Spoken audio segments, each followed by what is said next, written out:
Okay, so now we're really working on opening everything. So we're going to go into snow angels against the wall.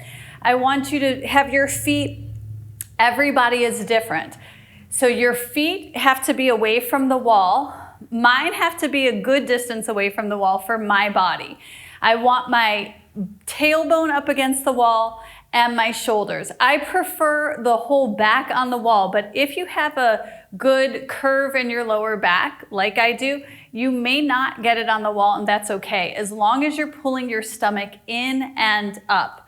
From here, now, I'm from Cleveland, so we know what snow angels are. If you're a California person or live in the tropical environment, what you do is your palms are out, facing out, your hands stay up against the wall, and you're going to glide your arms up the wall, keeping your palms or the back of your hands on that wall, and go down. So we're making our snow angels or our angel wings. And up,